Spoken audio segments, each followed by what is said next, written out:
my friends, and welcome back to Black Myth Wukong. So, last time, we had quite a few computer issues, but in the end, we did manage to find the Bishui Beast.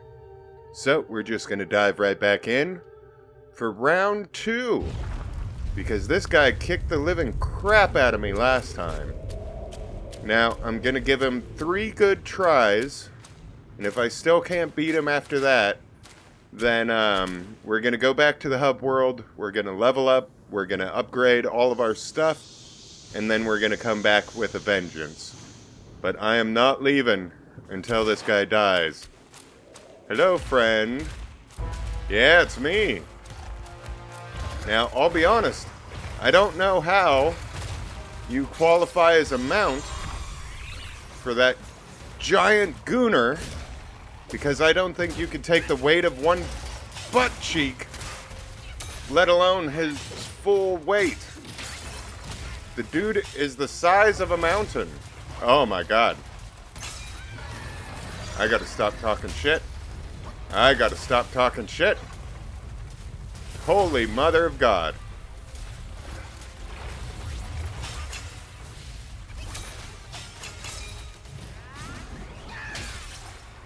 Big kitty time. Just go down. Cannot believe you've torn through all of my dudes already. How'd you like that?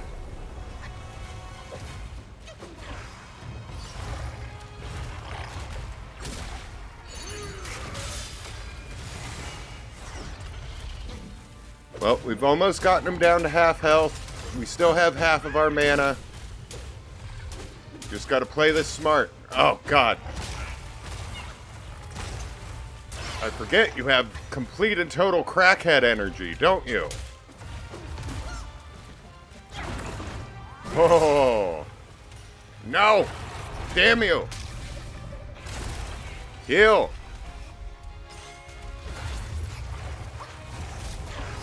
Heal again!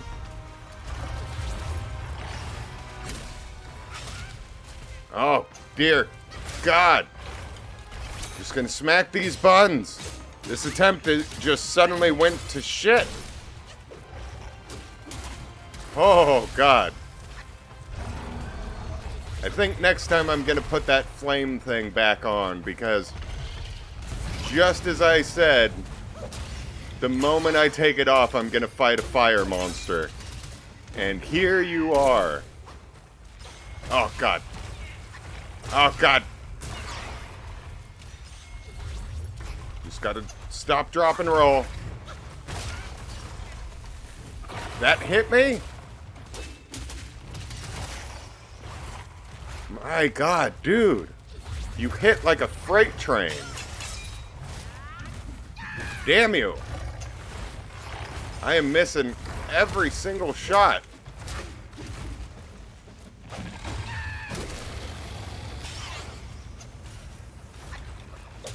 Okay, I gotta learn your patterns just a little bit, and I gotta put that flame thing back on.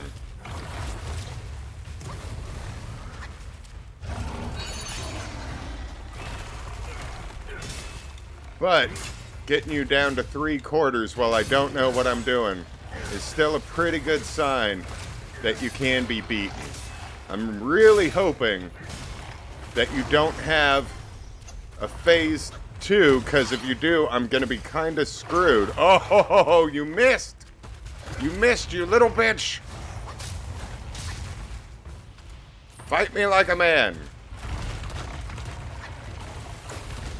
I take it back.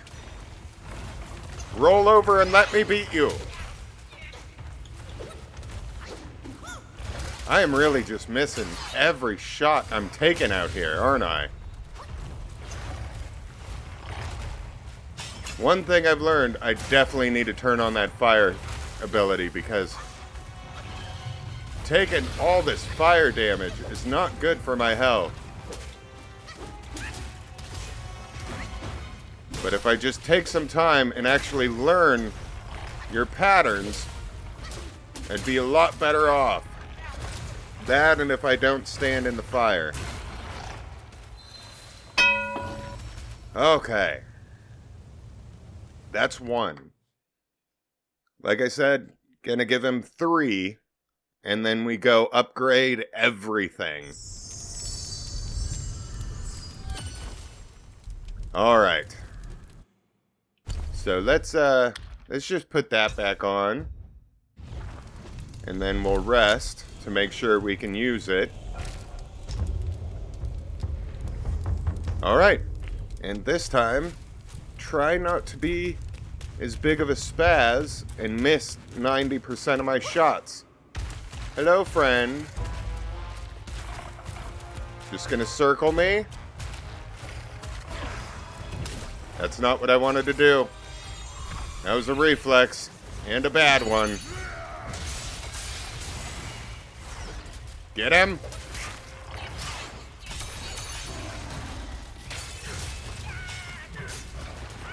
Gotta try and take advantage of Big Kitty and get as much damage as I actually possibly can in before he starts bringing out all of his fire, because famously, Big Kitty does not like fire. Come on. Yeah, got him with the big one. Okay.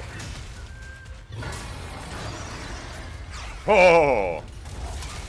Damn you. This is not a good spot. No. What? Okay, that one doesn't count. He knocked me into the next area?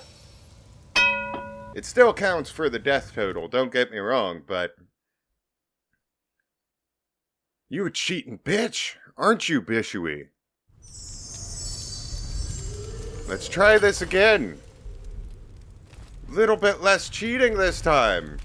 You filthy whore. What's the matter? Just gonna circle each other? You weird werewolf toad dog?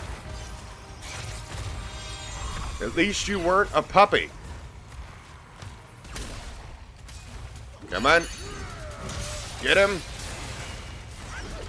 Oh, God, he hit me with that again. All the damage in the world. As fast as we possibly can.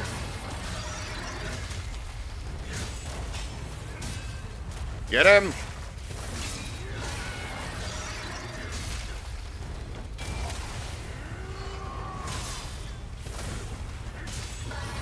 Gotta do as much damage as physically possible. Okay. Damn you. Alright, quickly going to do this.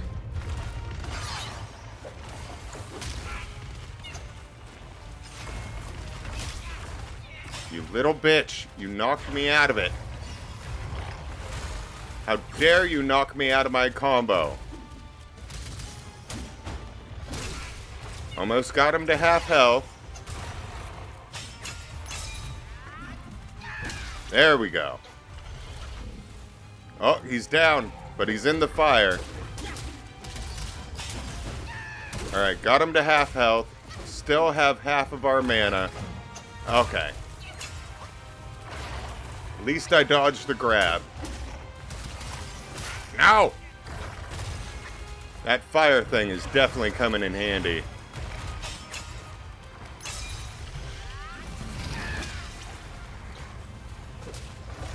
Damn you. You love to move, don't you? You gonna charge? Okay. Oh, God. That was bad. That was bad. Heal up again. Bullshit. Bullshit, Bishui. You cheating little harlot. You mad because I'm getting close?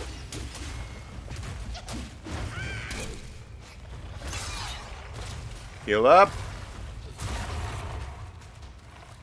Alright. Just gotta be smart about this.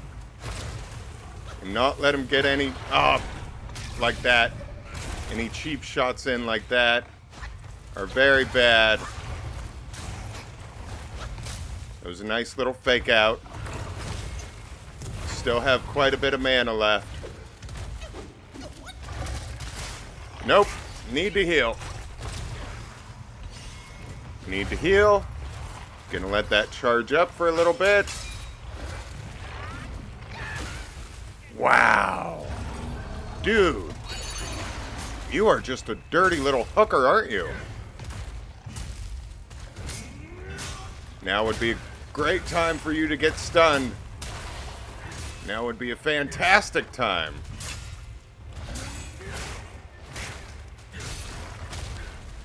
Big kitty, do something. Okay, good to know that that doesn't translate back into focus points for me.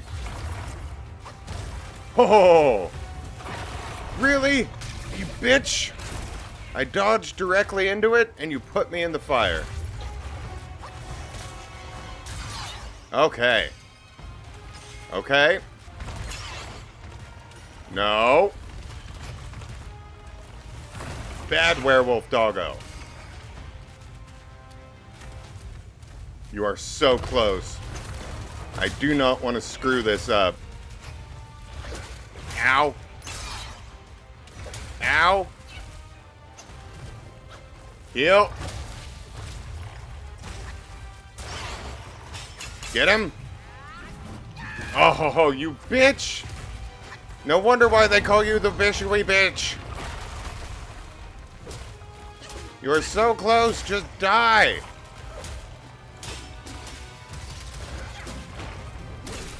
No. Okay. Why is there so much fire? Alright, I've got that move down. You should do that more often. Oh, no. Oh, okay. Dirty little prostitute. If I could just hit you.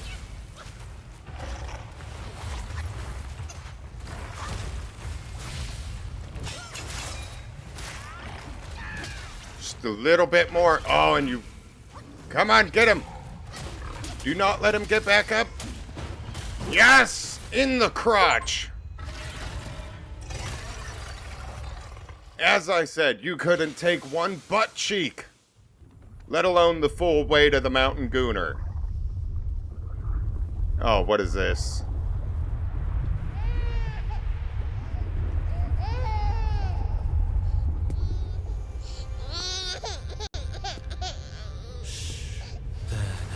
Our master bade this child be born, but he never knew my struggles. Oh, this red boy. Oh, he was adorable before he started making cards. How can we but follow the master's word? Rakshasi, you know it was he who made you drink from the river of childbearing. Shut it. You shall never speak of it. The king knows why I had to drink it. But I haven't glimpsed him ever since then. He made it another reason for his absence. Rakshasi, your husband shirks dishonor this way. He granted you this cave with his Mount Bishui beast as its sentinel. He's compromised enough for the sake of our master. You will seal your lips on this. Our family would be doomed if anyone knew the truth behind this child. Fear not.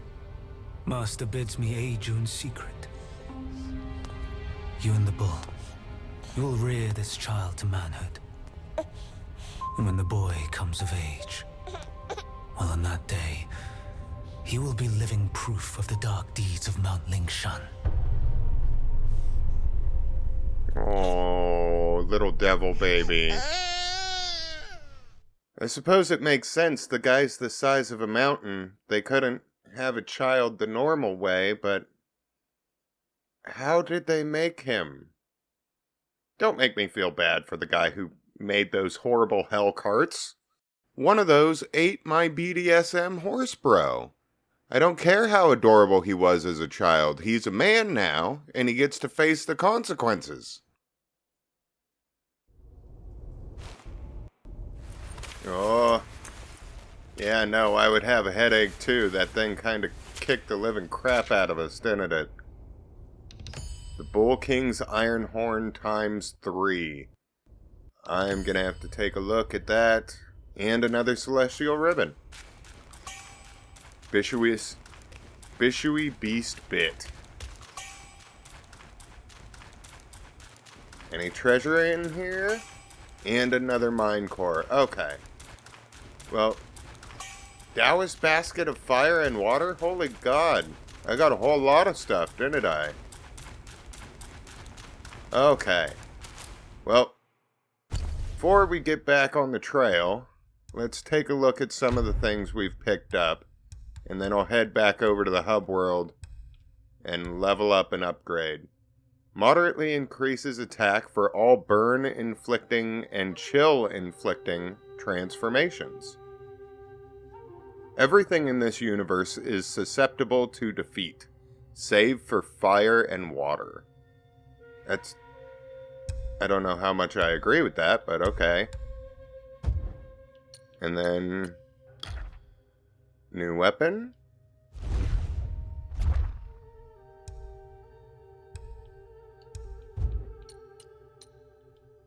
Ooh. Bishowy Beast Staff. We can make that. It doesn't have any bonuses to it, but we can make it. Now his cover is abandoned, his intention revealed, his haste made waste. I kind of like the look of that staff, I'll be perfectly honest with you, but 15 more damage. Ooh. Well, I'll make it at the very least. Then Bull Governor. Take the form of Bull Governor, charge towards the foe, and cleave with the great halberd.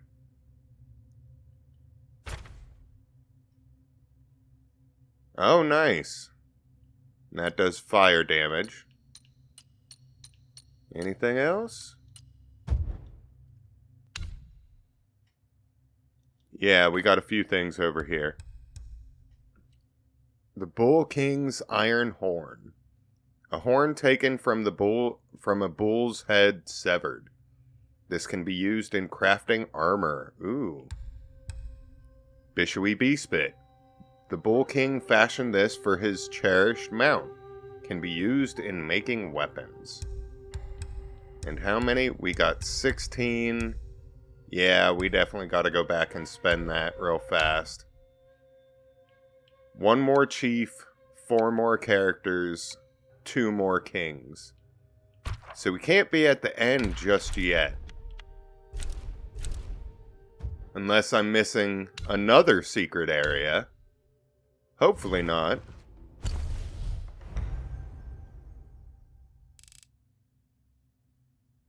Yeah. Hopefully when we beat this guy, it takes us to another area. Because, yeah, we're missing quite a few journal pages.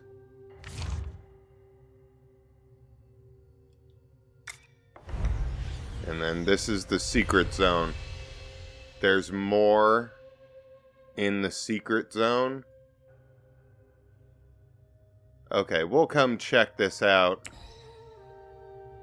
after we deal with the hub world. Let's go there real fast. Level up, and then we can come back.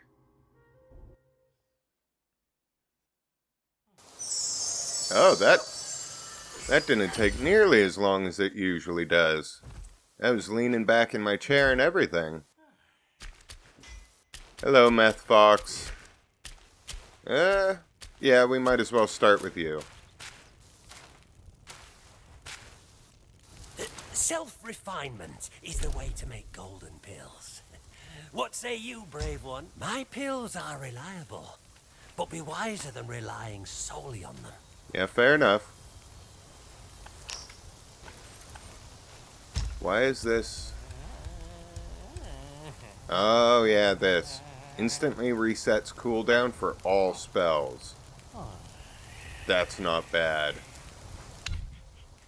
But this is what we came here for. So we can get some more health, some more stamina, some more defense.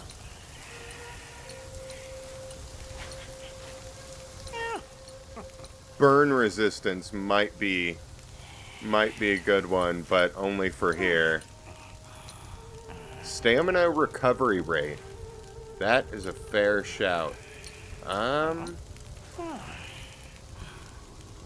You know what? It's gonna cost 9, but let's max out health real quick. From yin and yang, 5 elements emerge. Each nature inherits its unique creation.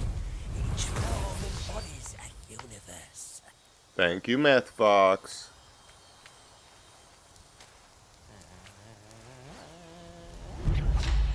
Plus 45 health.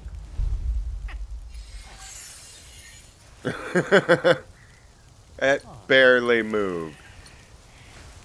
Okay.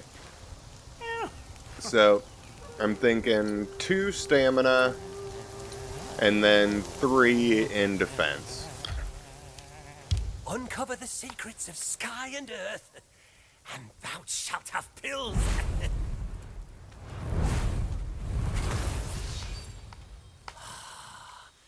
A wondrous marvel of the universe.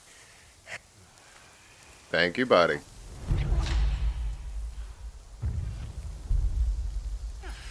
Again, barely moved. Alright, now for defense. Seek from within to ascend. Seek from without to craft pills.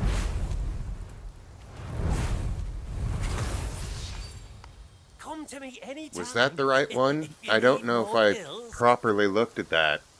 Please be defense. Yeah, okay. I'm not a total idiot. Okay, that was a close one. And just double checking. Never hurts to be thorough. Each pill is a means to an end. My destiny's course, I can't amend. Alright, drunken monkey, how about you? We're leveling up at everything, so... Cheers. This is still the only one that I can level up? Okay.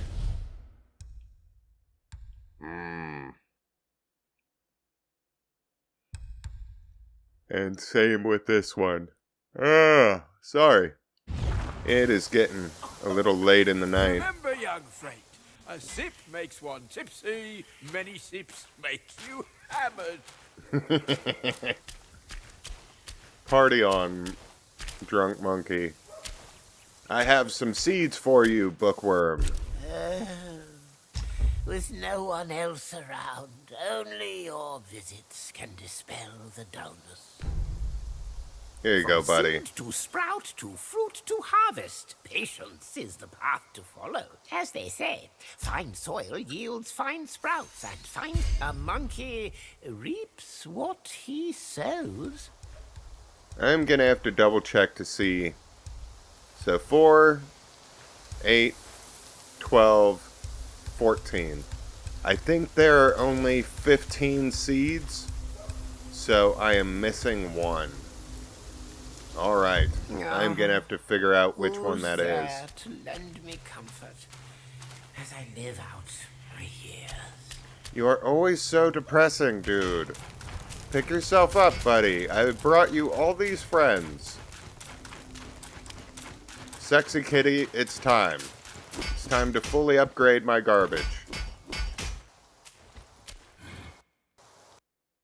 What's fair to the eye may prove foul to handle.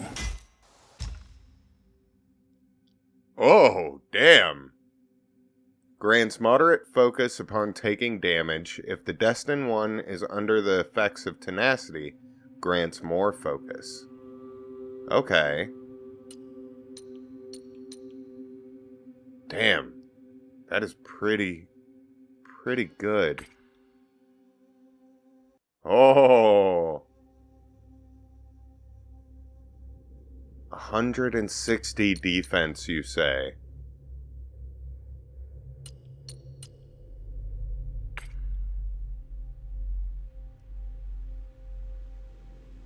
Chill resistance and burn resistance. That's not bad. Disable perfect dodges, but grants tenacity when health is below half. Okay, and more chill and burn resistance. Something tells me that the last boss is going to have some ice bullshit that I'm going to have to worry about. It would be really nice to be able to upgrade my bandana. This prying gear. There's no faults I can find.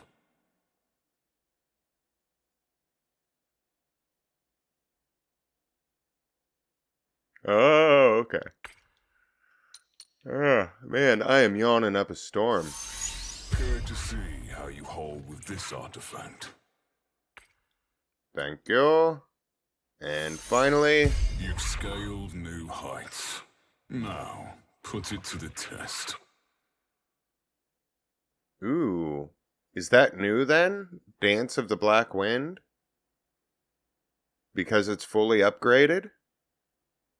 In Iron Helm, a bowl-like mold, with glazing gleam and flecks of gold, ebon gold armor, aglow with light, a sun ablaze in the darkest night. Man, I wish I could challenge you and be able to put on another Curio again, Master but... of arms stays firm. Go Ooh! and rest assured. You weren't kidding, you upgraded it. Look at me. I got the drip now. While we're leveling stuff up, let's go ahead and see where we can put these. So, I got 2 more for attack, and I'm very much thinking about just dumping it into there. Don't really use the other stances. I tried this out once, and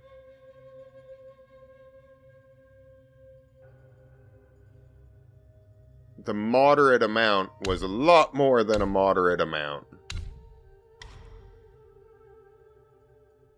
Okay, so that's 2. That's 2. Maximum might. And that's 1. And that's 1. Okay. So I think we do this. Let's fully upgrade our attack. And then we'll put 1 into each of these. That way Big Kitty can last longer. And then we are going to need to start pumping that defense, because sad to say, you have been getting your ass kicked, dude. Alright. Are there any spirits or anything we should level up before we head back? Let's check.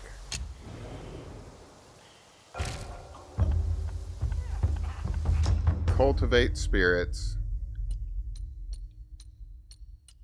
You know what? I've been putting this off for a while. But since this only uses tadpoles, and I can't use tadpoles on anything else, I may as well level that up to max. Ooh, 1 more frog.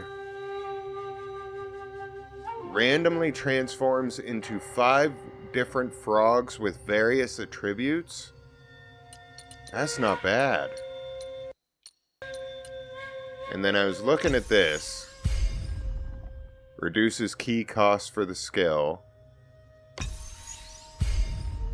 slams the ground one additional time. We've got plenty of not avoidness. I think I'm going to try this out. Because as much as one half of it is a cuck, the move seems alright. Boom. Boom. Boom. Okay. I don't like that it just keeps going. But we'll have to see how it actually works on an enemy.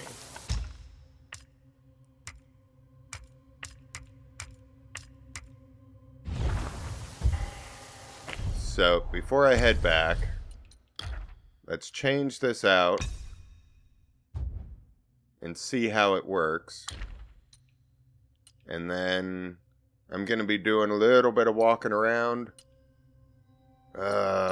This came in clutch last time. But I'm going to be using that at least for half a second. And then, yeah, I think I already checked this. 1 chief, 2 kings, and 4 characters. There's a chance that we could unlock some at the end of the chapter, and I'm fairly convinced that we're going to be getting yours at some point or another.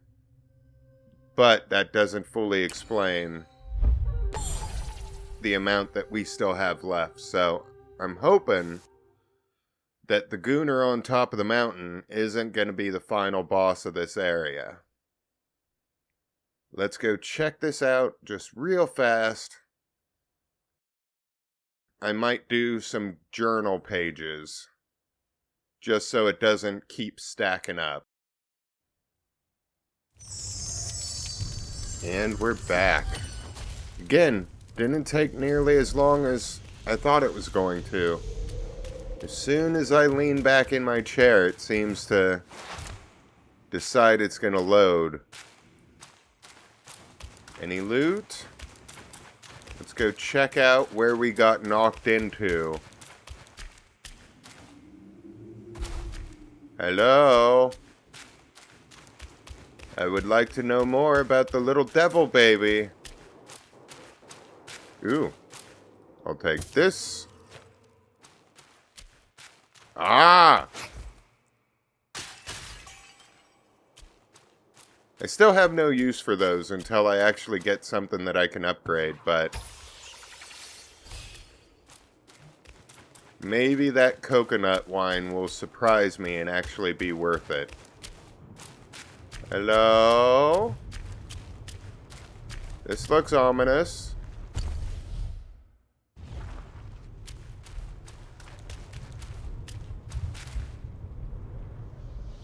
Yeah, I thought this was just the birthing chamber. Or was that what was behind the door? Anybody around here? Oh, this... Is it going to be round 2?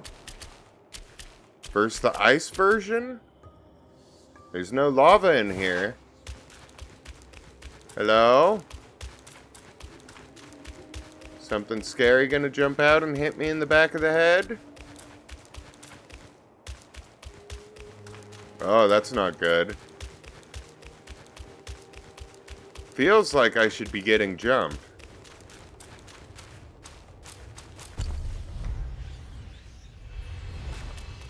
Yeah, it definitely feels like I should be getting jumped right now.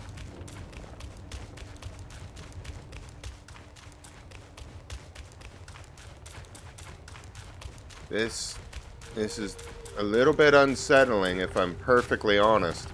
Oh, God. If I don't get jumped down here, then there's something going on with my computer. Hello?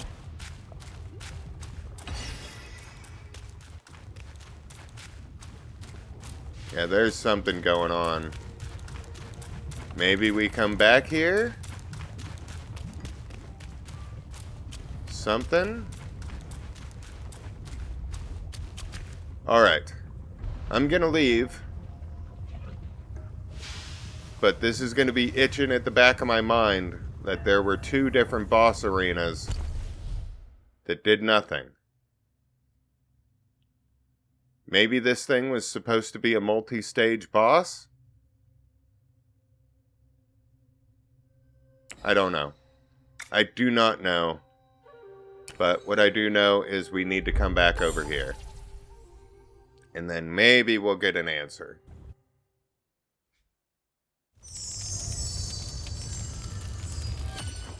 Okie doke.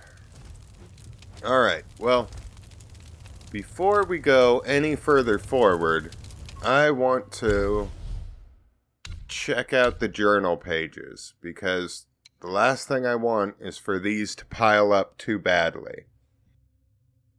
I'm still thinking that I might have missed something. I'm hoping that... Oh god, really? There we go. Okay, just my potato having problems. I'm still hoping that the giant Mountain Gooner isn't going to be the end of the chapter. Alright. Top takes bottom, bottom is a cuck. This story was told by Minister Zhu. Years ago, Zhu, dissatisfied with his wife's strict adherence to propriety and her lack of warmth in the chamber, took a fiery and beautiful concubine.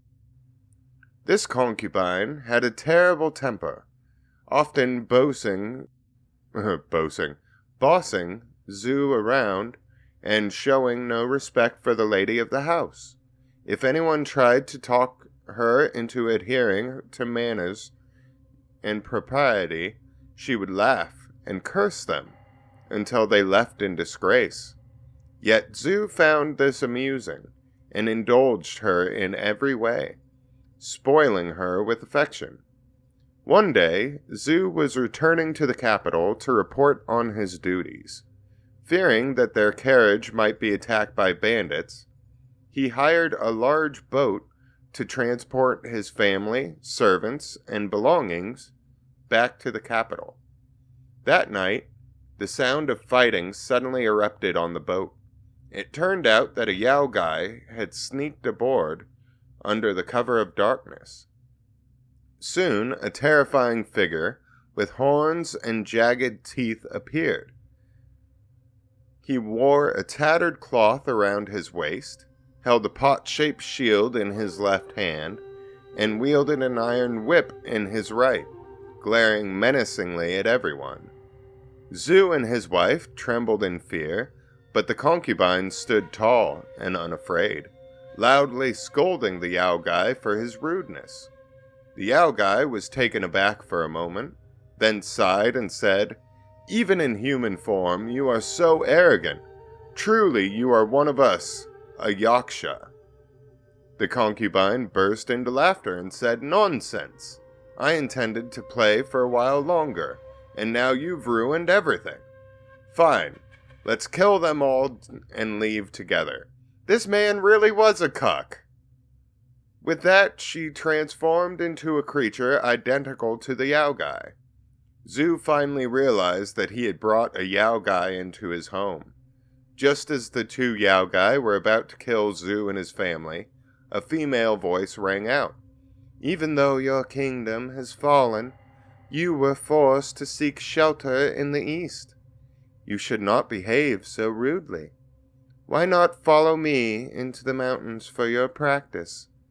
Just when the two Yao guys were ready to resist, a woman descended onto the bow of the boat, holding a precious fan. With a powerful wave of the fan, she immobilized them in the wind.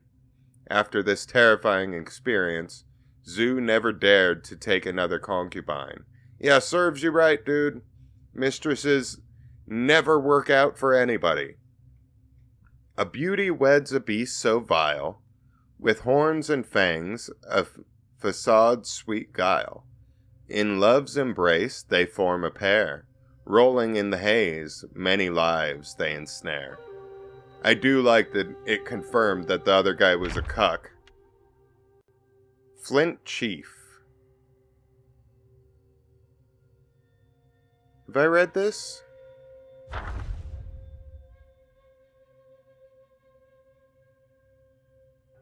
I don't think I've read this. When it comes to who spoiled Red Boy the most in Flaming Mountains, it has to be the Keeper.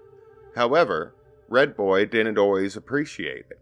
Much like his parents, the Bull King and Lady Rakshasi, who took the Keeper's efforts for granted.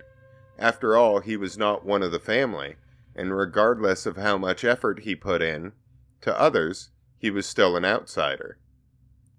One day, Red Boy demanded to have a flint vanguard, modeled after the stone vanguard of Yellow Wind Ridge, so it was a copy. The Bull King and Lady Rakshasi did not favor the plan, but the Keeper immediately agreed. Fearing that just a stone vanguard wouldn't be enough to entertain Red Boy, he went ahead and created more rock guys.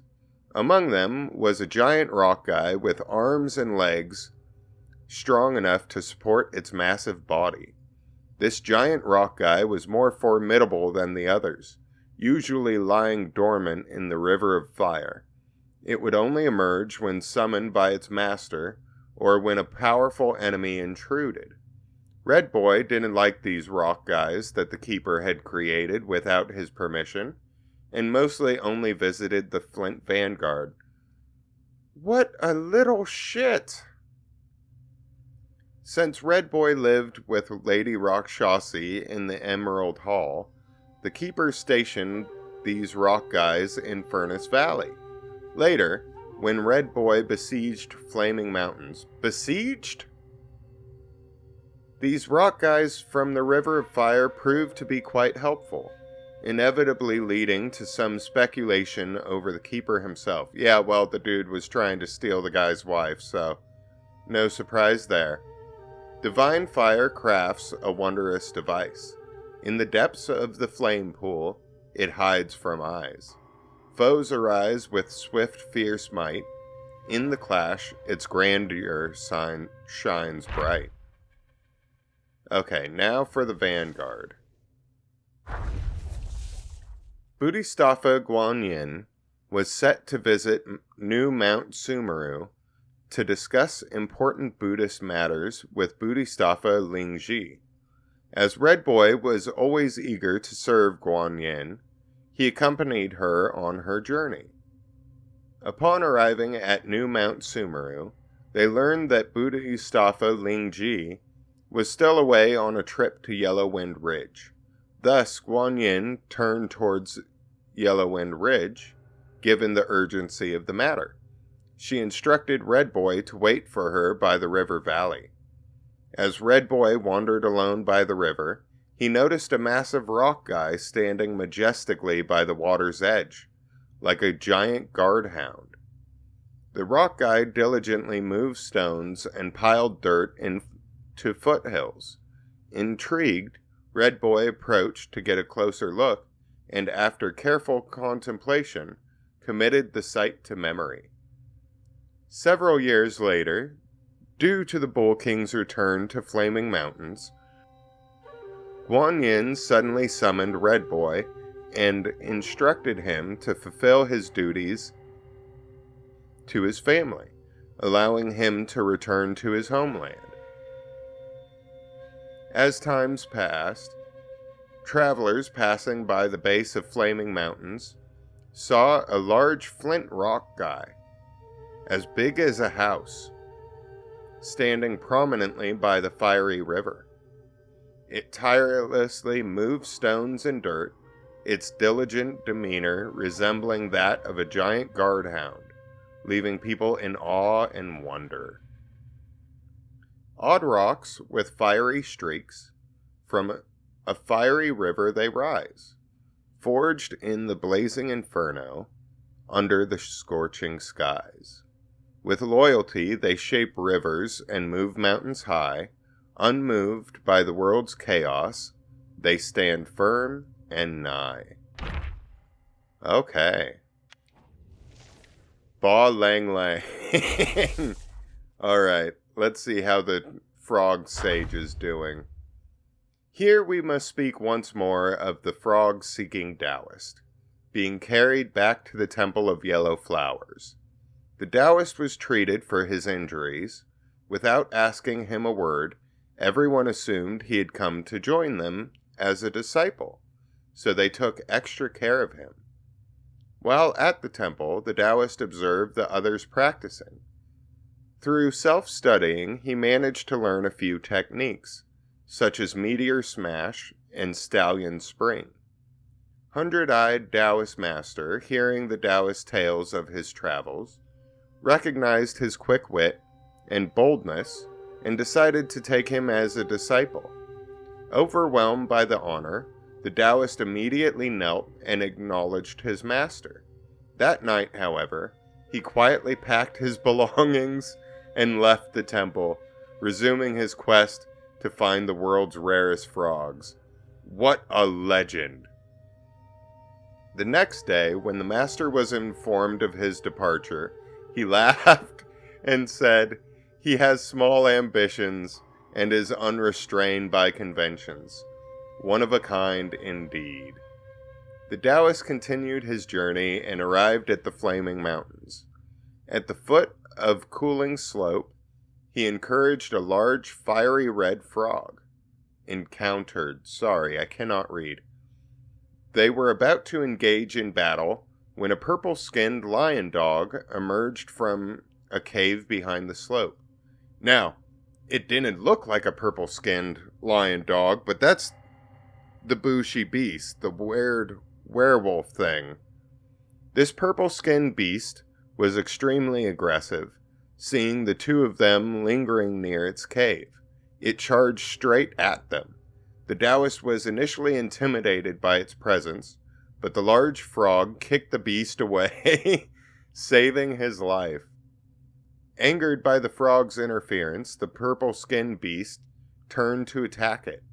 The frog opened its mouth and with a gulp spewed a stream of fire, forcing the beast to retreat several steps. Seizing the chance, the Taoist used all the techniques he had recently learned, Meteor Smash and Stallion Spring, against the beast. Seeing them join forces, the beast fled back into the cave. The Taoist pursued it into the cave, only to find the interior remarkably cool, a stark contrast to the scorching heat of Flaming Mountains. Before long, the frog also hopped into the cave and hid in a shady corner. The Taoist realized that although the frog could breathe fire, its nature made it fear the mountain's heat, and the cave was the cool place it sought to rest. Even this Yao guy had a desire to live. With this surprising understanding, the Taoist felt a surge of compassion and abandoned any thoughts of killing it. He sheathed his sword and left the cave. Aww! That's surprisingly wholesome. Radiant hues of crimson bright, majestic with its towering might, seeking a place of cool repose, releasing fire a neat trick shows. Okay, on to the kings.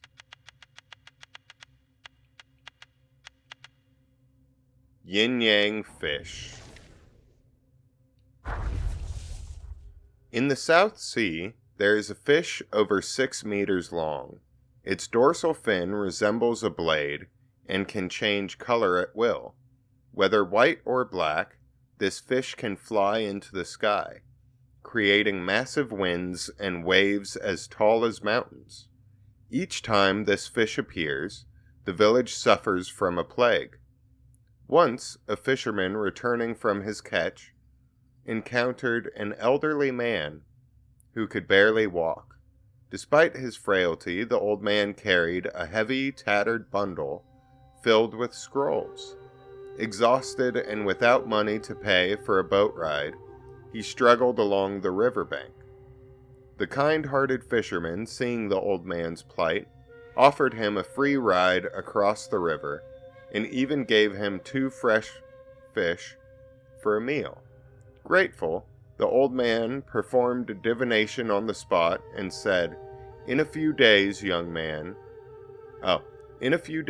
young man wearing a bamboo hat and a white robe will pass by. Under no circumstances should you let him come to your village. On the day he arrives, do not conduct any business on the river, or you will lose your life." After delivering these cryptic words, the old man vanished from the boat, leaving the fisherman both astonished and frightened. Yet he etched the old man's warning deep into his heart. A few days later, while fishing, he indeed saw a man on the riverbank, who matched the old man's description exactly. The man, claiming to be weary from his travels, asked the fisherman if he could take him to the nearby fishing village to rest. The fisherman initially wanted to refuse, but then decided to take the man to a neighboring village downstream instead. After dropping the man off, the fisherman docked his boat and dared not return to the river. At that moment, the man pulled a black bowl from his sleeve and threw it into the river. As soon as the bowl hit the water, a massive pitch-black fish emerged, and a fierce storm erupted, with waves surging sky-high. The fisherman fled without looking back. Some time later, he had heard that a severe plague had struck the neighboring village, killing many people. Initially feeling a sense of relief, he soon learned that refugees from the neighboring village had brought the plague to his own village, and they too were not spared. Aww. Well, kinda karma for passing that on to them, but black yin fish, white yang fish, stirring storms with a sky flipping swish, leaping, twirling, never at rest, boundless power in a bowl compressed. Bishui, the golden-eyed beast. Let's figure out about this thing. The Bull King sat on the mountaintop, utterly exhausted and unable to move. He watched as the Bishui beast limped away from the battlefield. He thought about calling out to it, but decided against it. His longest-serving mount had been heartlessly driven away by him, without even a backward glance. His most trusted weapon had been taken by his own son and discarded who knows where. The Bull King glanced at the bloodstains on his body. His old wounds had not yet healed, and now there were new ones. That brat's fire point skills had improved again. Initially, when the boy learned of his origins, he clamored for revenge every day. Fearing that his son would bring about his own demise, the Bull King had him locked up for a while and assigned the Bishui beast to guard him.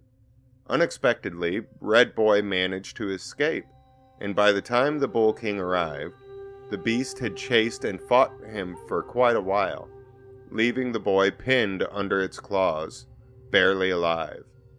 It was the beast's fault for being so ruthless, forcing him to severely injure it to save his son. What was wrong with that? Fortunately, he had held back enough to let the reckless beast keep its life. But who would have thought that that brat's injuries were faked? Now the tables had turned, and the son had imprisoned the father. Retribution, it seems, does not come from the karma, but from the hearts of men. The one who wanted to save you, you drove away. The one who wanted to kill you, you saved? A familiar voice echoed from the depths. Yes, you can save me, and I can save you too. But who will save us? The Bull King's head began to ache again. Dude, this poor werewolf creature, he deserved better than that.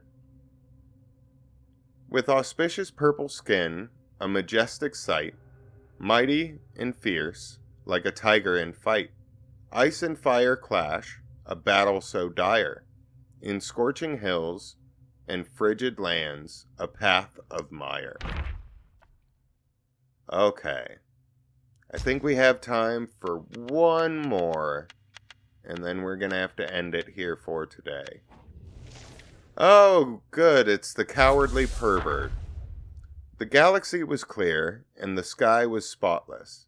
That night, a young Taoist boy sat by the furnace, fanning the fire. Feeling drowsy, he was about to sneak in a nap when he suddenly heard a soft laugh. Looking up, he saw his master standing at the door with a girl, watching him doze off. He quickly straightened his clothes and stood up to apologize. Contrary to his usual stern demeanor, the master did not scold him. Instead, he called the boy over and briefly introduced the newcomer, instructing them to guard the furnace together from now on. Finally, he said lightly, "She is your senior. You may call her Rakshasi." At first, the young Taoist boy was delighted to have a companion, but upon hearing that the newcomer was a senior, he felt displeased. As soon as the master left, he decided to make things difficult for her. Handing her the fan, he said, "The furnace is now your responsibility. It's only right that the older one does the work, isn't it, my senior?" The girl did not argue and simply smiled. "Indeed, my junior, you may go rest." The next day, when the master ascended the altar, the girl approached. The young Taoist boy thought she was going to complain, but instead she said, "Master, as a new disciple, it is only right that I fan the fire. However, the fan my junior gave me is a bit small and not very handy." The master glanced at the young Taoist boy and smiled. "If that's the case, I'll make a new one for you. You may as well wield it as a nice vessel." The young Taoist boy had not expected his usually strict master to be so kind to the girl. Gradually, he began to see her in a new light. From then on, they practiced together. He discovered that the girl was adept in both Buddhist and Taoist teachings. No matter what scripture the master taught, she could always engage in discussion, whereas he often struggled to keep up, both in speech and thought. Later, when the furnace was kicked over, he was severely punished by the master, while other disciples looked on coldly. It was only this senior who volunteered to descend to the mortal realm to help him. In the mortal realm, he learned that his senior had her own cave dwelling and a group of loyal followers. The master had even granted her the title of earthly immortal as compensation. Sometime later, the master arranged for her to marry a Yaogai king in the mortal realm. Though he felt a bit melancholic, he understood that he was ultimately unworthy of her, no matter how many dirty tasks he had done for the master. In the master's eyes, he would never be a match for her. "Yeah, the master was right.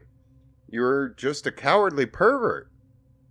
The furnace crumbles, bricks fall, a day of disgrace, lament did he, the beauty he could not embrace, all his talents wasted on the golden sun. Looking back, he's become a foolish one. All right. Yep.